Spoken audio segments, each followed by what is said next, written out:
जय हिंद साथियों, नमस्कार, सुप्रभात, गुड मॉर्निंग। कैसे हैं आप सभी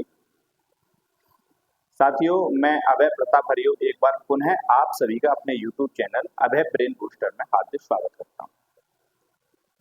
आज इस वीडियो के माध्यम से मैं आपको साइबर क्राइम या साइबर अपराध क्या है इसके बारे में बेसिक जानकारी साझा करना चाहता हूं। तो आइए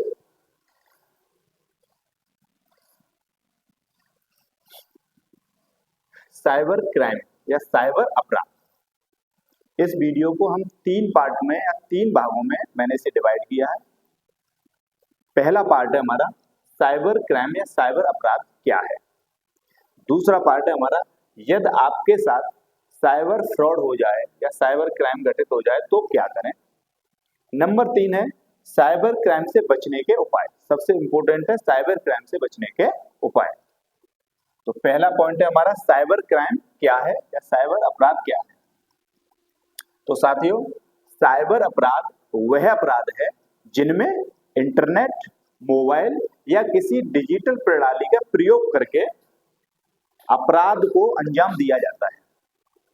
इंटरनेट, मोबाइल या किसी भी डिजिटल प्रणाली का यूज करके अपराध को अंजाम दिया जाता है। इसे ही क्या कहते हैं? हम साइबर अपराध कहते हैं। जैसे पर्सनल डाटा चोरी करना, किसी व्यक्ति का पर्सनल डाटा चोरी करना। नंबर 2, बैंक खातों से पैसे निकालना। नंबर 3, अश्लील सामग्री फैलाना। नंबर 4, सरकारी वेबसाइट हैक करना आदि। ये सारे जो एग्जाम्पल हैं ये किसके हैं? साइबर अपराध के एग्जाम्पल हैं। उसके बाद में हम साथियों बात करते हैं साइबर क्राइम के अपराध के प्रकार। साइबर अपराध लगभग 3 प्रकार के होते हैं। नंबर 1, व्यक्ति के विरुद्ध अपराध, यानी एक व्यक्ति है उसके विरुद्ध कौन कौन से अपराध हो सकते हैं। नंबर 2, संपत्ति के विरुद्ध अपराध। और नंबर 3, सरकार और समाज के विरुद्ध अपराध। तो इन तीनों पार्टों में सबसे पहले हम व्यक्ति के विरुद्ध अपराध कौन कौन से हैं उनके बारे में समझते हैं। व्यक्ति के विरुद्ध अपराध, क्राइम्स अगेंस्ट इंडिविजुअल। पहला है हमारा साइबर स्टॉकिंग। तो साइबर स्टॉकिंग किसे कहते हैं? किसी व्यक्ति को बार बार ऑनलाइन मैसेज भेजना या पीछा करना जिससे वह मानसिक रूप से परेशान हो जाए, इसे क्या कहते हैं? हम साइबर स्टॉकिंग कहते हैं। ये साइबर अपराध में ही आएगा। उसके बाद में साइबर बुलिंग। साइबर बुलिंग क्या होता है? किसी का ऑनलाइन मजाक उड़ाना या धमकाना, विशेषकर बालक और किशोरों को, यह साइबर बुलिंग कहलाता है। Number 3, doxing. ये बहुत इंपॉर्टेंट है। किसी व्यक्ति की निजी जानकारी, किसी भी व्यक्ति की निजी जानकारी जैसे उसका एड्रेस, मोबाइल नंबर, फोटो आदि को शेयर करना, ये डॉक्सिंग कहलाता है। Number 4, fishing. फिशिंग क्या होती है? किसी भी व्यक्ति की नकली ईमेल या वेबसाइट के जरिए लोगों की बैंक जानकारी को चुराना, फिशिंग कहलाता है। नंबर 5, ऑनलाइन यौन शोषण। इंटरनेट पर आधारित मैसेज या फोटो भेजकर किसी को डराना,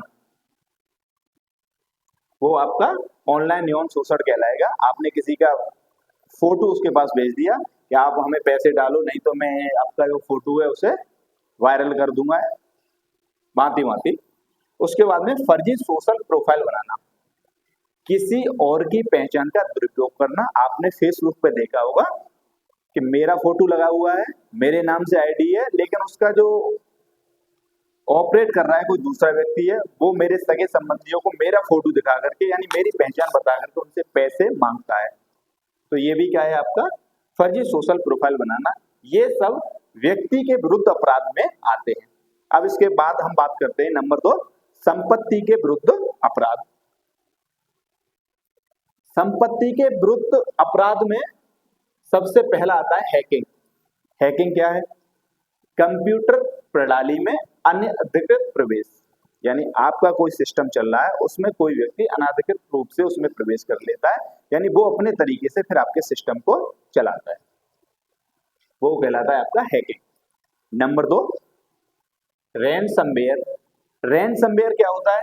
कंप्यूटर को लॉक करना और डेटा लौटाने के बदले में फिरौती मांगना। आपका कंप्यूटर है, उसे किसी साइबर अपराधी के द्वारा लॉक कर दिया गया और आपका डेटा, आपको जो डेटा चाहिए, आपका कंप्यूटर में जो स्टोरेज डेटा है, उसे वापस करने के लिए वो आपसे फिरौती मांगेगा। नंबर 3, क्रेडिट कार्ड धोखाधड़ी। नकली वेबसाइट या फोन कॉल द्वारा कार्ड की जानकारी चुराना। आपके पास कोई फोन आता है कि मैं बैंक से बोल रहा हूँ, आप अपने क्रेडिट कार्ड के नंबर बता दीजिए, आप अपना OTP बता दीजिए, आप अपना पासवर्ड बता दीजिए। ये सब क्या है? क्रेडिट कार्ड धोखा। नंबर 4 है साइबर वैंडलिज्म।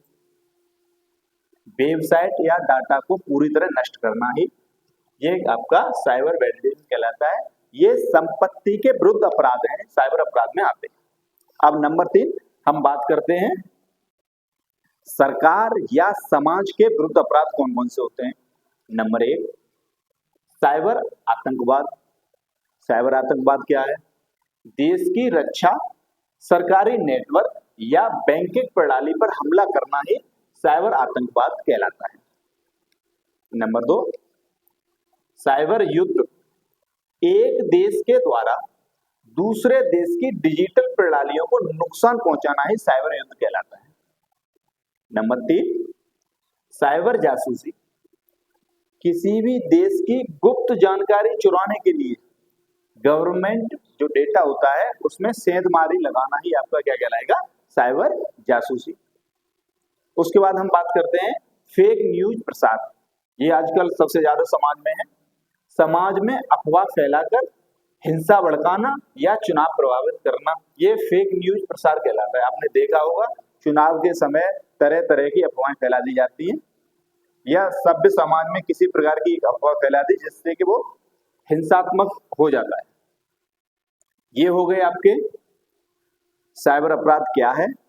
साइबर अपराध के 3 प्रकार बता दिए मैंने, व्यक्ति के विरुद्ध अपराध, संपत्ति के विरुद्ध अपराध और सरकार या समाज के विरुद्ध अपराध। इनमें मैंने आपको पार्ट भी बता दिए किस किस प्रकार के अपराध कौन कौन सी श्रेणी में जाएंगे। अब उसके बाद में मुख्य बात आती है, यदि आपके साथ साइबर अपराध या साइबर फ्रॉड हो जाए तो आपको क्या करना चाहिए। यदि आपके साथ में साइबर फ्रॉड हो जाए तो सर्वप्रथम आपको 1930 पर कॉल करें, ये हेल्पलाइन नंबर है, ठीक। या यदि ये नंबर पर आप नहीं करना चाह रहे हैं या आपने नंबर पर कर दिया, उसके बाद में www.cybercrime.gov.in पर भी जाकर के आप अपनी शिकायत दर्ज करा सकते हैं। जब आप 1930 पर कॉल करेंगे तो उधर से आपसे आपका नाम, पता, मोबाइल नंबर या जिस व्यक्ति के द्वारा आपको फोन किया गया है उसका मोबाइल नंबर, ये सारी चीजें पूछी जाएंगी। या ट्रांजैक्शन आईडी जिस गेटवे से, यानी आपने जिस माध्यम से पेमेंट किया है, जैसे फोन पे से किया है, गूगल पे से किया है या भीम ऐप से किया है, ये सारी आपको डिटेल देनी पड़ेगी और उनका स्क्रीनशॉट भी आपको शेयर करना पड़ेगा। इसका फायदा क्या होगा, यदि आपके साथ में कोई घटना घटित हो जाती है और आप 1930 पे अपनी शिकायत दर्ज करा देते हैं, तो जो 1930 पर शिकायत दर्ज कराने के बाद में जो साइबर टीम है वो बैंक से संपर्क करेगी और जो बैंक से आपका जो पेमेंट जिस अकाउंट में गया है, तो बैंक के माध्यम से उस अकाउंट को फ्रीज करा दिया जाएगा या सीज करा दिया जाएगा ताकि आपका पैसा पुनः वापस आपको मिल सके। तो आपकी समझ में आ गया। यदि आपके साथ साइबर फ्रॉड हो जाता है तो आपको 1930 पर कॉल करनी है या आपको www.cybercrime.gov.in पर आपको अपनी शिकायत दर्ज करा देनी है। इसके बाद में सबसे इंपॉर्टेंट बात आपकी ये है, साइबर क्राइम से बचने के उपाय क्या हैं। साइबर क्राइम के बचने के उपाय क्या हैं। ऐसी स्थिति ना आए कि आपको 1930 या www.cybercrime.gov.in का शिकायत दर्ज करानी पड़े। उससे पहले कुछ बेसिक जानकारियां हैं, जो बेसिक उपाय हैं जिन्हें आपको समझ लेना चाहिए। सबसे पहला बात आपको है, इसके प्रति आपको जागरूक होना बहुत जरूरी है। साइबर क्राइम के प्रति आपको जागरूक होना जरूरी है। नंबर 1, अपनी व्यक्तिगत जानकारी किसी से साझा न करें। यदि आपके पास किसी भी प्रकार से कोई फ्रॉड कॉल आती है या ईमेल आता है या व्हाट्सएप पे मैसेज आता है और आपसे आपकी पर्सनल जानकारी मांगना चाह रहे हैं या पर्सनल डेटा जो भी, उसे कभी भी शेयर ना करें। पर्सनल में जैसे आपका OTP भी है, आप उसे कभी किसी के साथ में शेयर ना करें। नंबर 2, संदिग्ध लिंक पर क्लिक ना करें। आपके व्हाट्सएप पे किसी भी प्रकार के मैसेज के माध्यम से कोई संदिग्ध लिंक आ गया है जिसे आप नहीं जानते हैं, जिसके बारे में नहीं जानते हैं, उसे तुरंत क्लिक ना करें। नंबर 3, मजबूत पासवर्ड बनाएं और उसे नियमित रूप से चेंज करते रहें। आपके जीमेल का, बैंक का और जो भी आपके पासवर्ड हैं उन्हें मजबूत पासवर्ड बनाइए और उसे नियमित रूप से बदलते रहिए। नंबर 4, APK फाइल ओपन ना करें। आपके व्हाट्सएप पे जो APK फाइल आती हैं उन्हें ओपन मत कीजिए। नंबर 5, थर्ड पार्टी ऐप हटा दें। आपके मोबाइल में जो विश्वसनीय ऐप हैं उनका तो प्रयोग कीजिए, जो अविश्वसनीय है या जिनके बारे में आप नहीं जानते हैं उन ऐपों को आप अपने मोबाइल से हटा दीजिए। नंबर 6, पब्लिक वाईफाई का यूज ना करें। आप पब्लिक वाईफाई का यूज करते हैं, जहां आपको फ्री का वाईफाई दिखाई दिया, आपने यूज करना स्टार्ट कर दिया, इससे आपका पर्सनल डेटा चोरी हो सकता है। एक और आपको मैं बात बता दूं, व्हाट्सएप ऐप में आप अपने ऑटो डाउनलोडिंग मीडिया को नन कर दें। जैसे आपके ऑटो डाउनलोडिंग का मतलब ये है कि आपके पास कोई भी मैसेज आया वो ऑटोमेटिकली आपके में डाउनलोड हो जाएगा, तो आप इसे जाके ऑटो डाउनलोडिंग मीडिया को नन कर दें।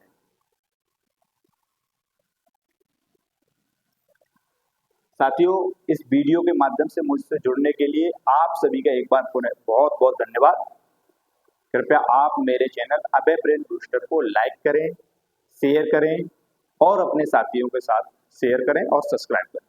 आप सभी का बहुत बहुत धन्यवाद।